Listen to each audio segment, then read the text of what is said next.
Hey, Yobachi 2007 here at YouTube. Last week on Friday, I did a review of the Casey Anthony hearing that took place on Friday, and I wanted to update you on a couple of things that have transpired since that hearing. First of all, during the hearing, the defense attorney Baez was requesting certain information from Equusearch, the nonprofit organization out of Texas that had participated and led a lot of the search for Kaylee Anthony's body during the times when they were doing the ground searches. And the judge did not rule on that motion during the hearing, but he took arguments and said he would rule on it later that day, and I wanted to give you that ruling. But before I do that, the other thing is that Baez has announced that he plans to file for a change of venue, and I just wanted to give you a little bit of information on that in a MSNBC.MSN.com article entitled "Anthony Attorney Plans to Seek Change of Venue."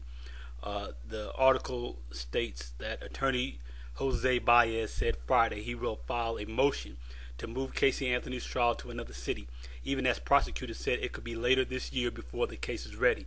Quote, "It's too far out in front of us," Circuit Judge Stan Strickland said during the discussion about a change of venue, but added that he would set a hearing once Baez filed his motion. During the hearing, prosecutor Linda Drain Burdick said the case might not be ready for trial until later this year. Earlier, the case was set for trial this month and then changed to March. Alright, so that was the information that came out about Baez planning to file a motion for a change of venue. Now back to the Equusearch issue. I'm going to play part of the discussion from the actual hearing so you can hear what that discussion was, and then after the clip I'll give the ruling on what the ruling was for this motion by the defense to gain information from Equusearch. Well, Judge, we think that any searches for a missing child are vital to the defense. Quite frankly, there may be witnesses among some of these volunteers who searched at or near that specific area. We don't know what was found. We don't know what was not found.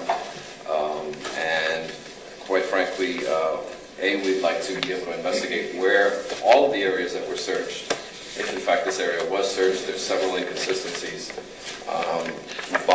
made by either the volunteers or those people who are directly related to Equusearch, and quite frankly, we'd like to I don't know that he's challenging the relevance of your motion. Now that I can see it, and I think what you request is certainly relevant to your case. I understand you're warning it. He's taken a different approach. You can speak to that. You're saying thank you, Your Honor. The process needs to go through Texas and not here, basically, right? That's one of the arguments, yes, sir. Go ahead. May it please the Court? Yes, sir. Presenting to the defense counsel a packet of cases, if I might approach the bench. First of all, note that I provided in descending order all of the relevant cases that are set forth in the memorandum. And they start from the first position and they descend downward from there. But basically, respectfully, there's a right and a wrong way of doing things, and this shotgun approach in the form of the motion filed by defense is nothing more than a generalized fishing expedition, which states with no level of specificity whatsoever the proper basis and the proper grounds, and it's not being done the right way. There is a way that this is done, and it's an application to the court, and there's a prong test, and the first is to establish materiality, that this would be a material witness. The head of an organization, a nonprofit, doesn't even come close to suggesting that this is a material witness. And if in fact that somebody was to be deemed to be a material witness, there needs to be a subpoena attached. None of that was done. And then if in fact a subpoena was attached, it needs to go through his honor, and then it needs to be sent to the appropriate court of jurisdiction in the sister state, that in this instance being Texas.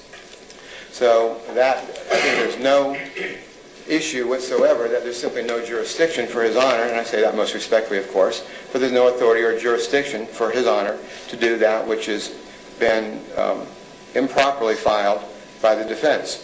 Additionally, Your Honor, there are certain public policy grounds that need to be addressed. This is a very chilling effect. Looking for Mr. Conway, he's not here, we'll address that later. There is a very chilling effect as it relates. Present a showing, put it down in a pleading, and do it the right way so that we've got some basis to springboard off of so His Honor can make an informed decision if we can even get past the jurisdictional issue. So as for the ruling by the judge on the defense getting the Equusearch information, my Fox TV station in Orlando reports on their website that in denying the request to allow the defense team to have access to the records of Equusearch, a private search group from Texas, the judge said that not only does the court not have jurisdiction, but that the defense assertion that the nonprofit search group was somehow an agent of the state because they worked closely with the Orange County Sheriff's Department did not have enough evidence to prove their allegation. So that's where that stands. If you want to see that actual hearing and hear the rest of those arguments and other arguments for yourself, you can go to my blog, blackperspective.net. I posted the hearing on the 30th. So if you look for the post on January 30th, you'll see the video of the hearing, and you can watch that and much more on it for yourself. Subscribe to the page at Yobachi 2007 for further updates on various news events and other interesting things going on. I'm Yobachi, and I'll get back at you with the next report on the next topic next time around.